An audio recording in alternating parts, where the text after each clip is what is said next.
എടുക്കാൻ പോകുന്ന topic cholecystitis ആണ്. Okay, cholecystitis. അപ്പോൾ ഇതൊരു 5 മാർക്ക് 3 മാർക്ക് ക്വസ്റ്റൻ ഒക്കെ ആയിട്ട് എടുത്ത് ചോദിക്കാറുണ്ട്. ഇതിൽ തന്നെ നമ്മൾ അക്യൂട്ട് ക്രോണിക് ഒക്കെ എടുത്ത് പഠിക്കുന്നുണ്ട്.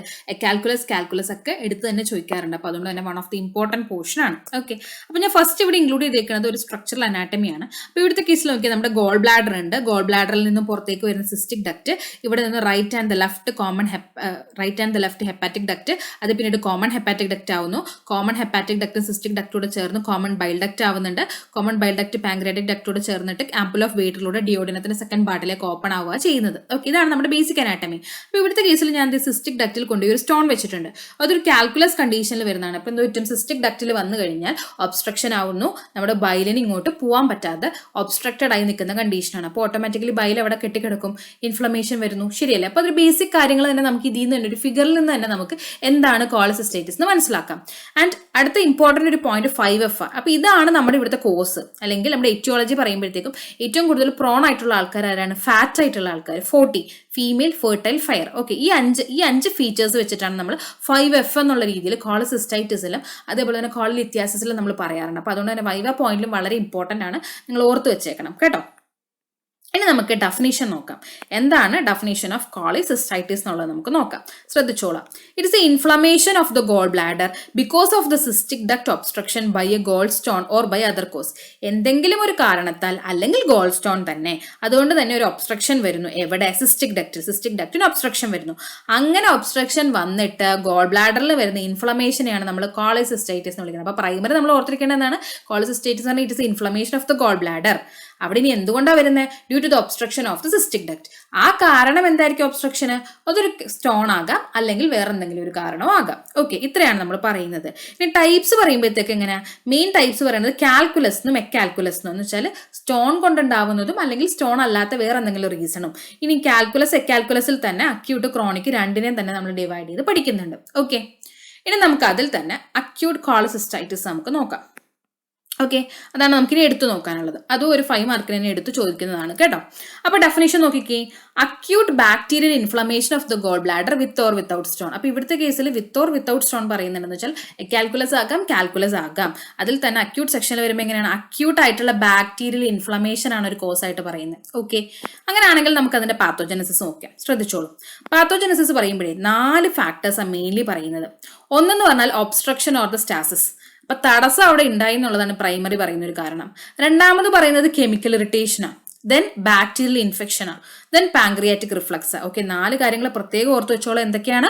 Obstruction, chemical irritation, bacterial infection, pancreatic reflux. അപ്പോൾ ഈ കോസിനൊക്കെയുള്ള കാരണങ്ങൾ എന്തൊക്കെയാണ് നമുക്കും കൂടെ നോക്കിപ്പോകാം. അപ്പോൾ ഇത് ശ്രദ്ധിച്ചോ.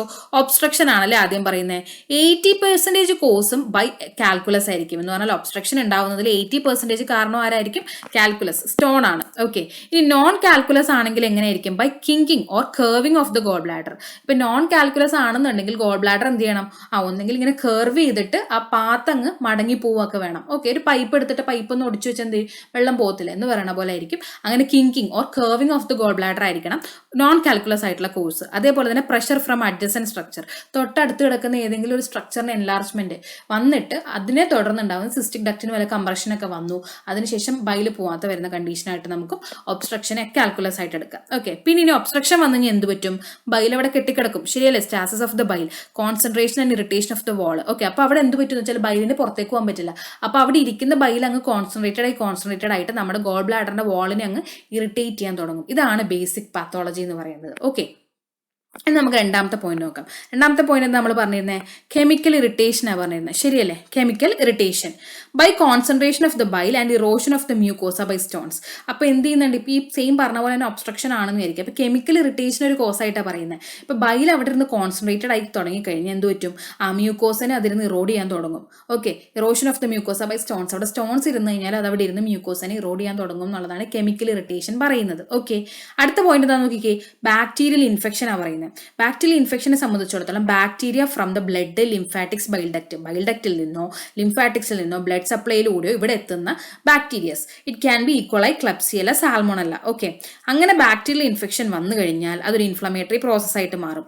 അങ്ങനെ വന്നു കഴിയുമ്പോൾ ഗാൻഗ്രീനസ് ആയിട്ടുള്ള കോളിസിസ്റ്റൈറ്റിസ് ആയിട്ട് നമുക്ക് കൺസിഡർ ചെയ്യാം. സബ്സീക്വന്റ് ആയിട്ട് പെർഫറേഷനിലേക്ക് വരും. കാരണം ഗാൻഗ്രീനസ് എന്ന് പറഞ്ഞാൽ തന്നെ എന്താ ഇവിടെ സെൽ ഡെത്ത് വരുന്ന സംഭവം അല്ല. അങ്ങനെ സെൽ ഡെത്ത് വന്നു കഴിഞ്ഞാൽ സബ്സീക്വന്റ് ആയിട്ട് അത് പെർഫറേഷനിലേക്ക് പോകാനുള്ള ചാൻസ് ഉണ്ട്. ഓക്കെ, അപ്പോൾ ഈ ഒരു രീതിയിലാണ് നമ്മൾ ബേസിക് പാത്തോളജി പറയുന്നത്. ഇതിന് കുറച്ചുകൂടെ സ്പെസിഫൈഡ് ആയിട്ടുള്ള പാത്തോളജി നമുക്ക് ഡിസ്കസ് ചെയ്യാം.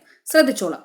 സിസ്റ്റിക് ഡക്ട് ബ്ലോക്കേജ് വിത്ത് ഗോൾഡ് സ്റ്റോൺ. മറ്റേത് നമ്മൾ കുറച്ചും കൂടെ കോസ് പറഞ്ഞിട്ട് അതിനെ നമ്മൾ സബ്സ്റ്റാൻഷിയേറ്റ് ചെയ്യാൻ നോക്കിയെങ്കിൽ ഇവിടെ നമ്മൾ ടിപ്പിക്കലി അങ്ങനെ ഉണ്ടായ കോസുകളുടെ ടിപ്പിക്കൽ പാത്തോളജിയാണ് പറയുന്നത്. ഓക്കെ, സിസ്റ്റിക് ഡക്ട് ബ്ലോക്കേജ് വിത്ത് ഗോൾഡ് സ്റ്റോൺ വന്നിട്ട് സിസ്റ്റിക് ഡക്ട് അങ്ങ് ബ്ലോക്ക് ആയിരിക്കുക. ഓക്കെ, അങ്ങനെ ഇരിക്കുമ്പോൾ എന്ത് ചെയ്യും? ബിൽഡപ്പ് ഓഫ് ദ ബൈൽ എന്ന് ഗോൾ ബ്ലാഡർ എന്ത് ചെയ്യും? ഗോൾ ബ്ലാഡറിൽ അങ്ങ് കൂടാൻ തുടങ്ങുക.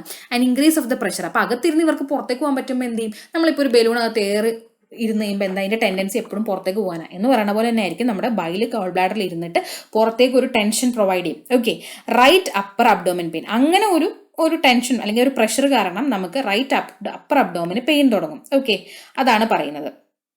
അങ്ങനെ പെയിൻ വന്നിരിക്കുന്ന കണ്ടീഷനിൽ concentrated bile pressure and bacterial infection irritates and damage gall bladder വാൾ.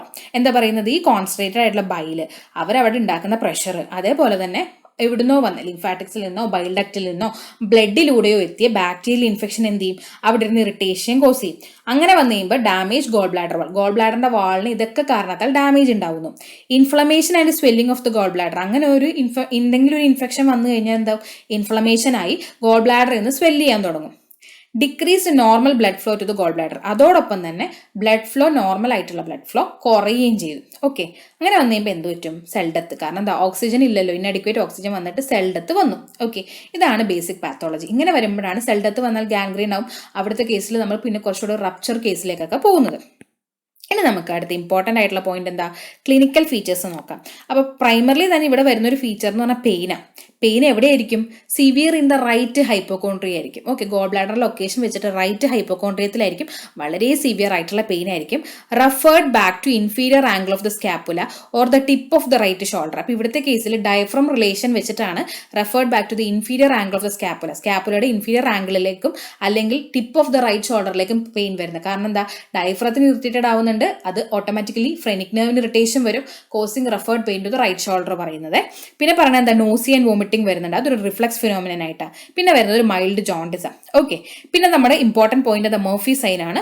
3 മാർക്കിനൊക്കെ എടുത്തു ചോദിക്കും. എന്താണ് മർഫി സൈൻ പറയുന്നത്? Deep palpation on the right upper quadrant on deep inspiration. പേഷ്യന്റിനോട് നമ്മൾ ഡീപ്പായിട്ട് ഒരു ഇൻസ്പിറേഷൻ എടുക്കാൻ പറയുക. അപ്പം നമ്മുടെ റൈറ്റ് അപ്പർ ക്വാഡ്രന്റിലേക്ക് ഡീപ്പായിട്ട് പാൽപേറ്റ് ചെയ്യാം. അങ്ങനെ ഡീപ്പായിട്ട് പാൽപേറ്റ് ചെയ്യുമ്പോൾ പേഷ്യന്റ് പെട്ടെന്ന് അക്യൂട്ട് പെയിനോട് കൂടി റെസ്പിറേറ്ററി അറസ്റ്റ് ഉണ്ടാവും.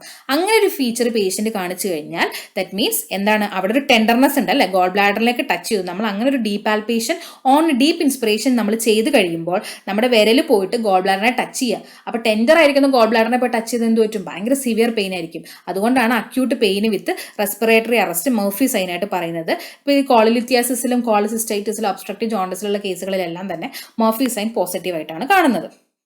ഓക്കെ, പിന്നെ പറയുന്ന രണ്ടാമത്തെ സൈനോടെ പറയുന്നുണ്ട് ബുവാ സൈൻ. ഓക്കെ, എന്താണ് ബുവാ സൈൻ പറയുന്നത്? An area of hyperaesthesia between 9th and 11th rib posterior on the right side. Right സൈഡിന്റെ പോസ്റ്റീരിയർ ആയിട്ട് തന്നെ 9th and 11th റിബിന് in between ആയിട്ട് നമുക്കൊരു ഹൈപ്പറസ്തേഷ്യ, കുറച്ചുകൂടെ ഹൈപ്പർ സെൻസിറ്റിവിറ്റി ഫീൽ ചെയ്യുന്നതാണ് ബുവാ സൈൻ. അതും ഇതേ സെയിം ഫീച്ചർ തന്നെയാണ് അവിടെയും വരുന്നത്. ഓക്കെ, പിന്നെ വരുന്നത് അപ്പർ അബ്ഡോമിന്റെ ഗോഡിങ് ആൻഡ് റിജിഡിറ്റി. അതിൽ ഞാൻ പറഞ്ഞായിരുന്നു ഗോഡിങ് എന്ന് പറയുന്നത് എന്താ? വോളണ്ടറി ആയിട്ട് വരുന്നത്, റിജിഡിറ്റി എന്ന് പറയുന്നത് ഇൻവോളണ്ടറി ആയിട്ടുള്ളത്. ഇത് നമ്മൾ പല കോണ്ടെക്സ്റ്റിലും പഠിക്കുന്ന ഒരു കാര്യമാണ്. ഓക്കെ, ഇനി കോംപ്ലിക്കേഷൻസ് എന്തായിരിക്കാം കോളിസിസ്റ്റൈറ്റിസിനുള്ള കോംപ്ലിക്കേഷൻ? എന്തൊക്കെ ഉണ്ടാകും? കോളിസിസ്റ്റൈറ്റിസ് അവിടെ ഇരുന്ന് ഗോൾ ബ്ലാഡർ എന്ത് ചെയ്തു? ഇൻഫ്ലെയിംഡ് ആയിട്ട് ഒരു പെർട്ടിക്കുലർ സ്റ്റേജ് കഴിയുമ്പോൾ പെർഫോറേഷൻ വരാനുള്ള ചാൻസ് ഉണ്ട്, റപ്ചർ ആവാനുള്ള ചാൻസ് ഉണ്ട്. അപ്പോൾ എന്ത് ചെയ്യും? അസോസിയേറ്റഡ് ആയിട്ടുള്ള സ്ട്രക്ചറിലേക്ക് പോയിട്ട് ഇൻഫെക്ഷൻ സ്പ്രെഡ് ആവും. ബിലിയറി പെരിറ്റോണൈറ്റിസ് വരാം, പെരികോളിസിസ്റ്റിക് ആപ്സിസ് വരാം, കൊളാൻജൈറ്റിസ് വരാം, സെപ്റ്റിസീമയ്ക്കുള്ള ചാൻസ് എല്ലാം തന്നെയുണ്ട്. ഇനി നമ്മൾ അടുത്ത് എന്താ എടുക്കാൻ പോകുന്നത്? ഇൻവെസ്റ്റിഗേഷനിലേക്ക് നോക്കുമ്പോഴത്തേക്കും മെജോറിറ്റി നമ്മൾ കണ്ടും കേട്ടും പരിചയമുള്ള ആൾക്കാരൊക്കെ തന്നെയാണ് ഇൻവെസ്റ്റിഗേഷനിൽ വന്നേക്കുന്നത്. Ultrasonography, it can assess calculus ആണോ എക്കാൽക്കുലസ് ആണോ എന്നുള്ളത് നമുക്ക് മനസ്സിലാക്കാം. CT സ്കാൻ നമുക്ക് ചെയ്യാം, ബ്ലഡ് റൂട്ടീൻ ചെയ്യാം, കോളിസിസ്റ്റോഗ്രാഫി നമുക്ക് ചെയ്യാം. പിന്നെ ഒരു എടുത്തു പറയുന്ന ഒരു കാര്യമാണ് കോളിസ്റ്റീനോഗ്രാഫി. കോളിസ്റ്റീനോഗ്രാഫിയിൽ വരുന്നത് വെച്ചാൽ ഹിഡാ സ്കാന. അത് കുറച്ചുകൂടെ സ്പെസിഫിക് ആണ്. കോളിസിസ്റ്റൈറ്റിസിന്റെ സ്പെസിഫിക് സ്കാനെ വിളിക്കുന്ന പേരാണ് ഹിഡാ സ്കാൻ അല്ലെങ്കിൽ ഹൈഡാ സ്കാൻ നമുക്ക് പറയാം. ഓക്കെ, അപ്പോൾ അതൊന്ന് ഓർത്ത് വെച്ചേക്കണേ. വൈവയിലൊക്കെ എടുത്ത് ചോദിക്കും. ഇനി നമ്മൾ അടുത്തത് ട്രീറ്റ്മെന്റ് ആസ്പെക്റ്റിലേക്ക് പോകുക. ട്രീറ്റ്മെന്റ് ആസ്പെക്റ്റിലേക്ക് പോകുമ്പോഴേക്കും നമ്മൾ എല്ലാം പറയണ പോലെ തന്നെ ഒരു കൺസർവേറ്റീവ് മാനേജ്മെന്റ് ഉണ്ട്, സർജറി വരും. സർജറി വരുമ്പോൾ എന്തായിരിക്കാം? Removal of the gall bladder രക്ഷയുള്ളൂ അല്ലേ? അതുകൊണ്ട് തന്നെ കോളിസിസ്റ്റക്ടമിയാണ് സർജിക്കൽ മാനേജ്മെന്റ് പറയുന്നത്. അപ്പോൾ നമുക്ക് കൺസർവേറ്റീവ് മാനേജ്മെന്റ് നമ്മൾ എന്താ ചെയ്യണേ? കൺസർവേറ്റീവ് മാനേജ്മെന്റ് പറയുമ്പോഴത്തേക്കും aims at functional rest for gall bladder, upper GIT, relaxing spasm of the sphincter of body. അപ്പോൾ നമ്മൾ കൂടുതലും ഒരു കൺസർവേറ്റീവ് മാനേജ്മെന്റ് ആണ് ചെയ്യാൻ ഉദ്ദേശിക്കുന്നതെങ്കിൽ നമ്മുടെ ബോഡിനെ ഒരുപാട് കഷ്ടപ്പെടുത്താണ്ടിരിക്കുക എന്നുള്ളതാണ് അവിടെ ശ്രദ്ധിക്കേണ്ടത്. ദാറ്റ് ഈസ് ഫങ്ഷണൽ ആയിട്ടുള്ള റെസ്റ്റ് വേണം. ആർക്കൊക്കെ? ഗോൾ ബ്ലാഡറിന് വേണം, അപ്പർ GITക്ക് വേണം, അതേപോലെ തന്നെ relaxing spasm of the sphincter of body. Sphincter of ബോഡിയുടെ സ്പാസം കുറച്ച് റിലാക്സ് ചെയ്യാൻ നമുക്ക് പറ്റണം. ഇതിനെ എയിം ചെയ്തിട്ടുള്ള മെഷർമെന്റ്സ് എല്ലാമാണ് നമ്മൾ പ്രൊവൈഡ് ചെയ്യുന്നത്. ഓക്കെ, ഏതിൽ? Conservative management. അപ്പോൾ അവിടുത്തെ കേസ് വരുമ്പോഴത്തേക്ക് നോക്കിക്കേ, നാസോ gastric aspiration four 3 to 5 days. അപ്പോൾ അതുകൊണ്ട് തന്നെ നാസോ ഗ്യാസ്ട്രിക് ആയിട്ടുള്ള ആസ്പിറേഷൻ നമ്മൾ 3 to 5 days ചെയ്യും. അതേപോലെ തന്നെ ആന്റി കോളിനർജിക് ആയിട്ടുള്ള ഡ്രഗ്സ് കൊടുക്കും. കാരണം എന്താ? ഗ്യാസ്ട്രിക് ആൻഡ് പാങ്ക്രിയാറ്റിക് സെക്രീഷൻസിനെ കുറയ്ക്കാൻ വേണ്ടി ആന്റി കോളിനർജിക് ആയിട്ടുള്ള ഡ്രഗ്സ് നമ്മൾ പ്രൊവൈഡ് ചെയ്യും. ആൻഡ് അനാൽജസിക്സ് ടു കോമ്പാക്ട് പെയിനെ കുറയ്ക്കാൻ വേണ്ടി നമ്മൾ അനാൽജസിക്സും പ്രൊവൈഡ് ചെയ്യുന്നുണ്ട്. ആന്റിബയോട്ടിക്സ് ഇൻഫ്ലമേഷൻ കൺട്രോൾ ചെയ്യാൻ കൊടുക്കുന്നുണ്ട്. അത് ഓൾ സിംറ്റംസ് സബ്സൈഡ്. അപ്പോൾ എല്ലാ സിംറ്റംസും ഒരുവിധ സബ്സൈഡ് ആയി കുഴപ്പമില്ല എന്നുള്ള രീതിയിൽ വരുമ്പോൾ നമ്മൾ കോളിസിസ്റ്റമിലേക്ക് കടക്കുകയാണ് ചെയ്യുന്നത്. പിന്നെ സർജിക്കൽ മാനേജ്മെന്റ് എന്താ? കോളിസിസ്റ്റോസ്റ്റോമി ഉണ്ട്, കോളിസിസ്റ്റക്ടമി ഉണ്ട്. വേറെ കോളിസിസ്റ്റോസ്റ്റോമി എന്ന് പറഞ്ഞാൽ എന്താ? ഓപ്പൺ ചെയ്യുന്നു. നമ്മൾ എന്ത് ചെയ്യുന്നു? നമ്മുടെ ആ കോളിസിസ്റ്റൈറ്റിസ് പോലുള്ള കണ്ടീഷനെ നമ്മൾ അതിന്റെ ഗോൾ ബ്ലാഡറിനെ ഓപ്പൺ ചെയ്തിട്ട് നമ്മൾ അതിനെ ട്രീറ്റ് ചെയ്യുന്ന രീതിയാണ് കോളിസിസ്റ്റോസ്റ്റോമി. വേറെ കോളിസിസ്റ്റക്ടമി എന്ന് പറഞ്ഞു കഴിഞ്ഞാൽ എന്താ? It's A surgical removal of the gall bladder ആണ്. ഓക്കെ, ഇനി ഇപ്പൊ നമ്മൾ സർജിക്കൽ മെഷർമെന്റ്സ് പറയുമ്പോൾ അതിന്റെ കണ്ടീഷൻസ് കൂടെ എടുത്ത് പറയുന്നുണ്ട്. Pain and tenderness spread across the abdomen ഏരിയയിലേക്ക് തന്നെ പെയിനും ടെൻഡർനെസ്സും സ്പ്രെഡ് ആയി തുടങ്ങി. Size of the lump increase ചെയ്തുകൊണ്ടിരിക്കുകയാണ്. Increased fever and pulse rate. അപ്പൊ അങ്ങനെയുള്ള കേസുകളൊക്കെ വരുമ്പോഴാണ് കൂടുതലും നമ്മൾ മെഡിക്കേഷന് വേണ്ടി വെയിറ്റ് ചെയ്യാണ്ട് സർജിക്കൽ മെഷർമെന്റിലേക്ക് പോകുന്നത്. Okay, and the second case എന്താണ്? Chronic cholecystitis. ഓക്കെ, അക്യൂട്ട് കഴിഞ്ഞു, ഇനി അടുത്ത് നമ്മൾ ക്രോണിക് കോളിസിസ്റ്റൈറ്റിസ് ആണ് പഠിക്കാൻ പോകുന്നത്. ഓക്കെ, അപ്പൊ അതിൽ എന്തൊക്കെ പോയിന്റ്സ് ഉണ്ടെന്ന് നമുക്ക് നോക്കാം. It may occur. എങ്ങനെയായിട്ടായിരിക്കാം? Secondary to acute cholecystitis. Acute വന്ന കേസിൽ പേഷ്യന്റ് വലിയ കുഴപ്പമില്ലാണ്ട് മെഡിസിൻ ഒക്കെ എടുത്ത് സബ്സൈഡിങ് പോലെ നിന്നു. പക്ഷെ അത് സർജിക്കൽ ഇന്റർവെൻഷൻ വേണ്ട കേസായിരുന്നു. പക്ഷെ മെഡിസിൻ വഴി സബ്സൈഡ് ചെയ്ത് നിർത്തിയുള്ളൂ എങ്കിൽ ഒരു സെക്കൻഡറി ചാൻസ് അവിടെ ഉണ്ട്. which converts gallbladder to contracted, fibrosed and non-functioning and shrunken. ഇവിടെ എന്താ പ്രശ്നം വരിക എന്ന് വെച്ച് കഴിഞ്ഞാൽ അക്യൂട്ട് കേസ് ആയിരുന്നപ്പോൾ എന്ന് വെച്ചാൽ കുറച്ചും കൂടെ ഫീച്ചേഴ്സ് അപ്പം കാണിക്കുന്ന രീതിയിലായിരുന്നു, അല്ലെങ്കിൽ കുറച്ചും കൂടെ ഒരു അക്യൂട്ട് പെയിൻ ഫീച്ചേഴ്സ് ഒക്കെ ആയിരുന്നെങ്കിൽ ഇവിടെ എന്ത് പറ്റും? ക്രോണിക്കാ. അപ്പം അങ്ങനെയുള്ള കേസ് വരുമ്പോഴത്തേക്കും ഗോൾ ബ്ലാഡറിന്റെ ആ ഒരു സിമ്പിൾ ടെൻഷൻ ആദ്യമേ തന്നെ വരുന്ന ഒരു എക്സ്റ്റൻഷന് പകരം ഇത് കംപ്ലീറ്റ് ആയിട്ടും റെക്കറന്റ് ആയിട്ടുള്ള എക്സ്റ്റൻഷനും കാര്യങ്ങളെല്ലാം കഴിഞ്ഞിട്ടിരിക്കുക. അപ്പം അതുകൊണ്ട് തന്നെ ഗോൾ ബ്ലാഡർ ടു കോൺട്രാക്റ്റഡും അതേപോലെ തന്നെ ഫൈബ്രോസ്ഡ് ആയിട്ടുള്ള നോൺ ഫംഗ്ഷനിങ് സ്ട്രങ്കൺ എന്നുള്ളൊരു അവസ്ഥയിലേക്കായിരിക്കും നമ്മുടെ ഗോൾ ബ്ലാഡർ ഇരിക്കുന്നത്. എന്ന് പറഞ്ഞാൽ ഫംഗ്ഷൻ തീരെ ഇല്ലാത്തൊരവസ്ഥയായിരിക്കും. അങ്ങനെയുള്ള കേസിലെ ക്ലിനിക്കൽ ഫീച്ചേഴ്സ് എന്തൊക്കെയായിരിക്കും? Intolerance to fatty food. അവിടെ നമുക്ക് എമൾസിഫിക്കേഷൻ ഓഫ് ദ ഫാറ്റിന്റെ മെയിൻ ഫംഗ്ഷൻ നമ്മുടെ ലിവറാണ് ചെയ്യുന്നത്. അപ്പോൾ അവിടുത്തെ ഫംഗ്ഷനൊക്കെ അല്ലെങ്കിൽ ബൈല് വെച്ചിട്ടാണ് നടക്കുന്നത്. അപ്പോൾ അതുകൊണ്ട് തന്നെ എന്താ ആ ഫംഗ്ഷൻ ഒന്നും നടക്കാത്തത് കൊണ്ട് ഇൻടോളറൻസ് ടു ഫാറ്റി ഫുഡ് ആയിരിക്കും. ബെൽച്ചിങ് ഉണ്ടാകും, നോസിയ ആൻഡ് വോമിറ്റിംഗ് ഉണ്ടാകും. പെയിൻ അപ്പിയേഴ്സ് ആഫ്റ്റർ ഫുഡ് ആയിരിക്കും, ഭക്ഷണത്തിന് ശേഷം, കാരണം ഡൈജഷൻ പ്രോപ്പർ ആവില്ല. അപ്പൊ അതുകൊണ്ട് തന്നെ പെയിൻ ആഫ്റ്റർ ഫുഡ് ആയിരിക്കും. Recurrent attack of pain in the right upper quadrant or epigastric region. Recurrent ആയിട്ടുള്ള പെയിൻ ഫീച്ചേഴ്സും പേഷ്യന്റ് അവിടെ ഡെവലപ്പ് ചെയ്യുന്നതാണ്. പിന്നെ പറയുന്ന ഫീച്ചേഴ്സ് എന്തൊക്കെയാണ്? നമ്മുടെ മെർഫി സൈൻ പോസിറ്റീവ് ആയിരിക്കും. അത് ഓൾറെഡി നമുക്ക് അറിയാവുന്ന ഒരു കാര്യമാണ് അല്ലേ. പിന്നെ അതേപോലെ തന്നെ മോയ്നിഹാൻ സൈൻ പറയുന്നുണ്ട്. മോയ്നിഹാൻ സൈൻ വേറെ ഒന്നും തന്നെ ഇല്ല, അഡാപ്റ്റേഷൻ ഓഫ് മെർഫി സൈൻ തന്നെ. Method use to differentiate pain in the right upper quadrant. Right upper ക്വാഡ്രന്റിൽ വരുന്ന പെയിനെ ഇപ്പം മെർഫീസ് കണ്ടു എന്ന് വെച്ചാൽ മെർഫീസിനുള്ള പോസിബിലിറ്റീസ് എന്തൊക്കെയാണ്? കോളിലിത്യാസിസ് ആകാം, കോളിസിസ്റ്റൈറ്റിസ് ആകാം, ഒബ്സ്ട്രക്റ്റീവ് ജോണ്ടിസിലൊക്കെ ഉണ്ട്. ആ റൈറ്റ് അപ്പർ ക്വാഡ്രന്റിൽ വരുന്ന സ്റ്റോൺ ആണ്, അല്ലെങ്കിൽ നമ്മുടെ ഇപ്പം എന്താ കോളിസിസ്റ്റൈറ്റിസ് തന്നെ ആണ് എന്നുള്ള കേസിനെ കുറച്ചും കൂടെ ഒന്ന് സബ്സ്റ്റാൻഷിയേറ്റ് ചെയ്യാൻ നമുക്ക് ഈ മോയ്നിഹാൻ സൈൻ ഉപയോഗിക്കാം. അതുകൊണ്ട് തന്നെ മെർഫീസിനോട് സിമിലർ ആയിട്ട് തന്നെ നിൽക്കുന്നതാണ് മോയ്നിഹാൻ സൈനും. ഓക്കെ, ജസ്റ്റ് പേര് മാത്രം ഓർത്താൽ മതി നിങ്ങൾ. പിന്നെ ട്രീറ്റ്മെന്റിലേക്ക് വരുമ്പോൾ എന്താ? കോളിസിസ്റ്റക്ടമി തന്നെയാണ് ഇവിടെ നമ്മൾ ക്രോണിക് കേസിൽ ചെയ്യുന്നത്. ഇനി അക്കാൽക്കുലസ് കോളിസിസ്റ്റൈറ്റിസ് പറയുന്നുണ്ട്. അക്കാൽക്കുലസ് എന്ന് പറഞ്ഞാൽ എന്താ? സ്റ്റോൺ അല്ലാത്ത കാരണത്താൽ ഉണ്ടാകുന്ന കോളിസിസ്റ്റൈറ്റിസ്.